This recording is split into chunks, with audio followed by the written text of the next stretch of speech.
आइए दोस्तों डिटेल में जानते हैं यूको बैंक होम लोन के बारे में। UCO bank home loan purpose, तो इस स्कीम के अंडर आप अपना नया घर कंस्ट्रक्ट करना चाहते हैं, रेडी बिल्ट हाउस लेना चाहते हैं, कोई फ्लैट लेना चाहते हैं, या आप अपने एग्जिस्टिंग हाउस में कुछ एडिशन करना चाहते हैं, कोई फ्लोर ऐड करना चाहते हैं, रिपेयर या रेनोवेशन करना चाहते हैं। बट इस केस में प्रोवाइडेड कि आपका जो एग्जिस्टिंग हाउस है उसकी एज जो है वो 50 ईयर्स से ज़्यादा नहीं होनी चाहिए, या आप अपना ऑलरेडी आपका लोन चल रहा है किसी और बैंक के साथ, उसको आप यूको बैंक से टेक ओवर करवाना चाहते हैं, वो भी आप इस स्कीम में कर सकते हैं। या अपने एग्जिस्टिंग हाउस की फर्निशिंग करना चाहते हैं, लाइक आप कोई मॉड्यूलर किचन लगाना चाहते हैं, फैंसी फ्लोरिंग लगाना चाहते हैं, उसके लिए भी आप इस लोन स्कीम का लाभ उठा सकते हैं। या आप कोई ओल्ड हाउस ऑलरेडी कंस्ट्रक्टेड पुराना घर खरीदना चाहते हैं, या कोई फ्लैट खरीदना चाहते हैं, उसके लिए भी आप इस लोन स्कीम में लोन ले सकते हैं, प्रोवाइडेड कि जो ओल्ड हाउस या फ्लैट है उसकी एज 40 ईयर से ज़्यादा नहीं होनी चाहिए। तो आप अपने किसी भी हाउसिंग रिक्वायरमेंट को इस लोन स्कीम से पूरा कर सकते हैं।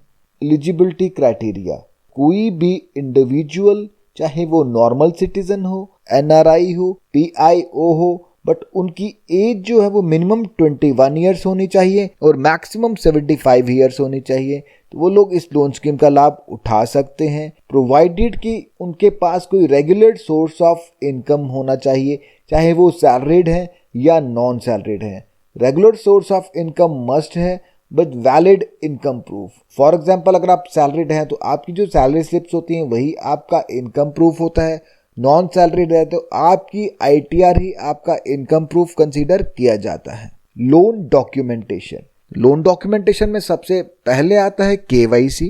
केवाईसी में एड्रेस प्रूफ जैसे कि passport, piped gas connection bill, electricity bill, telephone bill, या कोई भी valid address proof. ID proof में पैन कार्ड जो है वो मस्ट होता है किसी भी लोन के लिए, क्योंकि पैन कार्ड से आपका सिबिल स्कोर लिया जाता है और जो लोन के इंटरेस्ट रेट होते हैं वो भी सिबिल पे डिपेंडेंट होते हैं।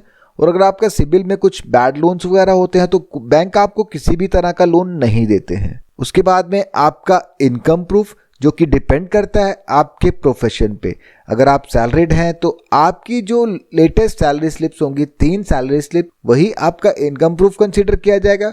उसके अलावा फॉर्म 16 लास्ट 2 ईयर्स का या आईटीआर्स। और अगर आप नॉन सैलरीड हैं तो आपके बिजनेस का प्रूफ, आपकी लास्ट 3 ईयर्स की इनकम टैक्स रिटर्न की कॉपीज, इन्हीं चीज़ों को आपका इनकम प्रूफ कंसीडर किया जाएगा। उसके बाद में प्रॉपर्टी के डॉक्यूमेंट्स, अगर आप न्यू हाउस लेने जा रहे हैं तो copy of allotment letter, buyer agreement, receipt of payment made to developer, अगर आपने डेवलपर को ऑलरेडी कोई पेमेंट कर दी है तो उसकी रिसिप्ट। अगर आप किसी से पुराना घर खरीदे हैं रेडी बिल्ट तो उस केस में टाइटल डीड्स, रिसिप्ट्स अगर आपने कोई इनिशियल पेमेंट की है, और एग्रीमेंट टू सेल। अगर आप कोई कंस्ट्रक्शन करना जा रहे हैं, प्लॉट के टाइटल डीड और आपका जो प्लान है उसकी कॉपी, और कंस्ट्रक्शन एस्टिमेट आपके आर्किटेक्ट के द्वारा। तो ये सारे डॉक्यूमेंट्स आपको प्रोवाइड करने होंगे during the time of loan application. Maximum loan amount, इस स्कीम में जो आपको मैक्सिमम लोन अमाउंट मिलेगा वो डिपेंड करेगा आपकी रिपेइंग कैपेसिटी पे और आपकी टोटल प्रोजेक्ट कॉस्ट पे।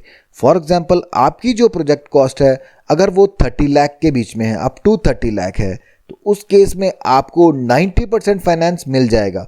फॉर एग्जांपल, आप 30 लाख फाइनेंस ले रहे हैं स्कीम के अंडर, तो उस केस में 90% उसका बनेगा 27 लाख, तो मैक्सिमम आपको 27 लाख मिलेगा, चाहे आपकी कितनी भी एलिजिबिलिटी बनती हो। सेकंड केस है, अगर आपका जो लोन अमाउंट है वो 30 लाख से 75 लाख के बीच में है, उस केस में आपको मैक्सिमम फाइनेंस जो दिया जाएगा that is 80% of the project cost. For example, आपकी प्रोजेक्ट कॉस्ट है 50 लाख, तो 50 लाख का 80% है 40 लाख। इस केस में आपको 40 लाख मैक्सिमम दिया जाएगा, बाकी का 10 लाख आपको खुद से कॉन्ट्रीब्यूट करना पड़ेगा। और थर्ड केस है कि अगर आपकी प्रोजेक्ट कॉस्ट है 75 लाख से अबव है, उस केस में आपको मैक्सिमम फाइनेंस जो दिया जाएगा दैट इज 75%। फॉर एग्जांपल, आप 1 करोड़ ले रहे हैं, 1 CR अगर आपका प्रोजेक्ट कॉस्ट है तो उसका 75% रहेगा 75 लाख, तो मैक्सिमम आपको 75 लाख मिलेगा और बाकी का आपको खुद से कंट्रीब्यूट करना पड़ेगा। तो ये मार्जिन ध्यान में रखिए, चाहे आपकी कितनी भी एलिजिबिलिटी बनती है तो उसके हिसाब से ही आपको मैक्सिमम लोन जो है दिया जाएगा।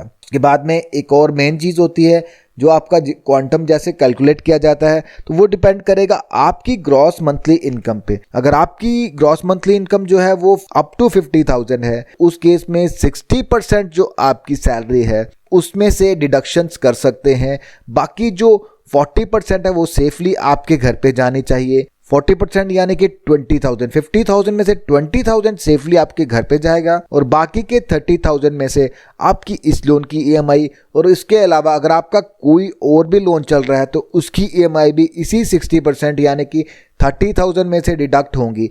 20,000 को बैंक नहीं छेड़ेगा, वो एज इट इज सेफली आपकी टेक होम पे है, वो आपके घर पे ही जाएगी। दूसरा केस है, अगर आपकी जो ग्रॉस मंथली इनकम है 50,000 से लेके 1 लाख के बीच में है, तो उस केस में आपका जो 70% होगा वो आपका डिडक्शन होगा और 30% आपका टेक होम पे होगा। बट कंडीशन इसमें भी ये 30% जो है मिनिमम 20,000 आपके घर पे जाना चाहिए और बाकी का जो 70% 5 बचेगा उसी में से आपकी इस लोन की ईएमआई या आपकी कोई और किसी और लोन की ईएमआई चल रही है तो सारी डिडक्शंस उसी 70% में से होंगी। 30% पार्ट आपका सेफली आपके घर पे जाएगा। लास्ट सिनेरियो, अगर आपकी ग्रॉस मंथली इनकम है 1 लाख से अबव है तो उस केस में आपकी टेक होम पे रहेगी 25% और मैक्सिमम जो आपके डिडक्शंस जो की जाएंगी सारी वो 75% में से की जाएंगी। बट मिनिमम जो बार रखा गया है टेक होम पे का, इसमें इस केस में 30,000 आपके घर पे जाना ही चाहिए। 30,000 और 25%, इनमें से जो ज़्यादा होगा वो आपकी टेक होम पे होगी और बाकी के पैसे से आपकी सारी डिडक्शंस की जाएंगी। तो दोस्तों देखा आपने, ये दोनों चीज़ों पे डिपेंड कर रहा है मैक्सिमम क्वांटम, एक तो आपकी प्रोजेक्ट कॉस्ट पे, दूसरा आपकी रिपेइंग कैपेसिटी पे। तो दोनों चीज़ों को देखने के बाद एनालाइज किया जाएगा कि आपको कितना लोन मैक्सिमम दिया जा सकता है। इसके अलावा अगर आपकी एलिजिबिलिटी कम बन रही है तो आप अपने किसी फैमिली मेम्बर को, रिलेटिव को ऐड कर सकते हैं एज को बोरोवर और उनकी इनकम भी ऐड हो सकती है और आपका क्वांटम भी बढ़ सकता है। और एनआरआई के केस में अगर देखा जाए तो अगर आपकी ग्रॉस मंथली इनकम जो है अप टू 1,50,000 है, आपका जो 50% होगा 50% में से डिडक्शन की जाएगी यानी कि 75,000 आपकी टेक होम पे रहेगी। बाकी के 75,000 से आपकी ईएमआईज जो है वो डिडक्ट की जाएंगी। उसके अलावा अगर आपकी ग्रॉस मंथली इनकम जो है वो 1,50,000 से ज़्यादा है, उस केस में 60% जो होगा उसमें से डिडक्शन कर सकते हैं, बाकी का 40% आपका टेक होम पे रहेगा।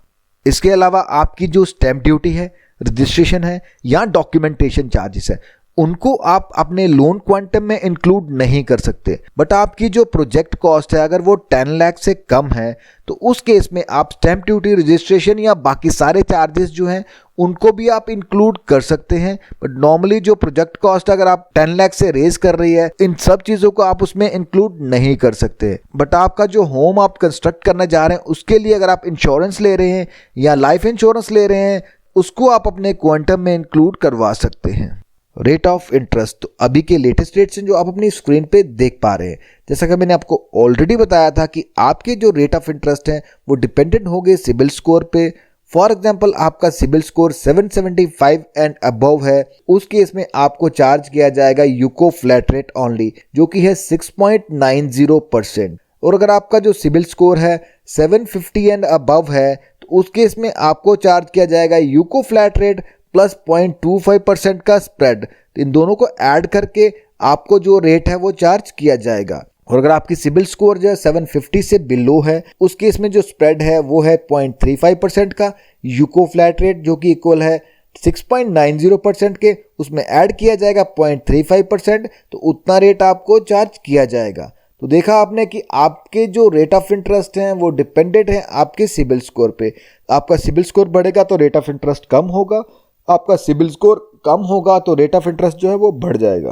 और ये अभी के लेटेस्ट रेट्स हैं, आप जब भी लोन लें लेटेस्ट रेट जो है बैंक की वेबसाइट से देख लें या आप हमें कमेंट बॉक्स में कमेंट करके पूछ सकते हैं। लोन मार्जिन, जैसा कि मैंने आपको ऑलरेडी बताया था कि जो मार्जिन है वो डिपेंडेंट रहेगा आपकी प्रोजेक्ट कॉस्ट पे। अप टू 30 लाख 10% मार्जिन है, 30 लाख टू 75 लाख 20% मार्जिन है, अबव 75 लाख 25% मार्जिन है। तो मार्जिन डिपेंडेंट रहेगा आपकी प्रोजेक्ट कॉस्ट पे। जैसे जैसे आपका प्रोजेक्ट कॉस्ट बढ़ेगा मार्जिन भी बढ़ता जाएगा। तो रेंजिंग फ्रॉम 10% टू 25%, ये लोन मार्जिन रहेगा आपका इस लोन स्कीम के लिए। लोन सिक्योरिटी, तो लोन सिक्योरिटी के लिए किसी तरह की third party guarantee housing loan में नहीं ली जाती। हाँ, बट आपकी जो प्रॉपर्टी होती है उसका इक्विटेबल मॉर्टगेज किया जाता है, क्योंकि रजिस्टर्ड मॉर्टगेज जो होती है वो काफ़ी कॉस्टली रहती है, उसमें कस्टमर का काफ़ी खर्चा हो जाता है, इसलिए बैंक उसको अवॉइड करते हैं और उसका इक्विटेबल मॉर्टगेज किया जाता है। आपके जो ओरिजिनल टाइटल डीड्स हैं वो बैंक के पास रहते हैं जब तक कि आप लोन रिपे नहीं कर देते। आप जब लोन रिपे करते हैं तो आपके title deeds as it is आपको लौटा दिए जाते हैं और इसमें कस्टमर को कोई भी रिस्क नहीं रहता है। लोन रिपेमेंट पीरियड, तो मैक्सिमम रीपेमेंट पीरियड जो स्कीम में है वो है 30 ईयर्स और 360 EMIs, बट कंडीशन एक है कि जो बोरोवर है उसकी एज जो है वो 75 ईयर्स से एक्सीड नहीं होनी चाहिए इन एनी केस, चाहे वो सैलरीड है नॉन सैलरीड है। तो मैक्सिमम बार जो रखा गया वो 75 ईयर्स का है। विद इन 75 ईयर्स आपको लोन चुकाना है और मैक्सिमम पीरियड जो आपको दिया जाएगा 30 ईयर्स दिया जाएगा, dependent on your age. For example अगर आप लोन ही 70 ईयर्स में या 60 ईयर्स में ले रहे हैं तो आपको ये 15 ईयर्स में ही सारा रीपे करना पड़ेगा। तो ये डिपेंडेंट रहेगा आपकी एज पे भी, बट मैक्सिमम पीरियड जो 30 ईयर्स से एक्सीड नहीं करेगा। UCO bank home loan charges में प्रोसेसिंग फी है 0.5% of the loan amount, minimum 1,500, maximum 15,000। ये डिपेंडेंट है आपके लोन पे, तो जितना आपका लोन अमाउंट होगा उसी के हिसाब से आपके चार्जेस होंगे। 0.5% of the loan amount, for example आप 10 लाख का लोन रहे तो उसका 0.5% होगा अराउंड 5,000। तो ये डिपेंडेंट है आपके लोन अमाउंट पे, बट मैक्सिमम कैप जो रखा है वो 15,000 का रखा गया है। और बहुत बार बैंक्स के वेवर होते हैं तो उस टाइम में आपको ये प्रोसेसिंग चार्जेस बहुत बार वेव ऑफ कर दिए जाते हैं। इसके अलावा आपको प्रॉपर्टी के वैल्यूएशन चार्जेस देने होंगे, जो कि बैंक का जो वैल्यूअर होता है वो आपकी प्रॉपर्टी की वैल्यूएशन करता है और उसके चार्जेस भी कस्टमर को बेयर करने पड़ते हैं।